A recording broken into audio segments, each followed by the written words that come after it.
দেখুন বন্ধুরা, এই বিলে শুধু জাল টেনে কতগুলো শোল মাছ ধরা হয়েছে। বর্তমানে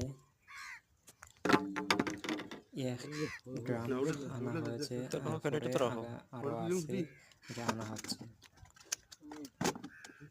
এবং গাড়িতে তোলা হয়েছে 27 ক্যারেট পুঁটি মাছ।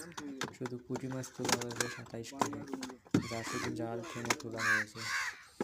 আর এই যে শোল মাছ, এগুলো শুধু জালের টানে আইছে। আপনারা দেখতে থাকুন, অনেক অনেক বড় বড় শোল মাছ আইছে জায়গাতে। আমি আইছিলাম মাছ নিতাম, তাই আইসা দেখা এই ভিডিওটা করলাম। অনেক ভালো লাগছে মাছগুলা দেখা। বাংলাদেশের বিল বাদালে অনেক মাছ হয়, যা সবসময় সবাই দেখতে পারে না। তাই দেশ ও দেশের বাইরে যারা আছো, সবাই দেখতে রাখুন কি সুন্দর মাছ। আর এগুলো হচ্ছে পুঁটি মাছ। পুঁটি মাছ ক্যারেট সাজানো হচ্ছে। এটা আমাদের সিলেট লামাবাজি বাজারে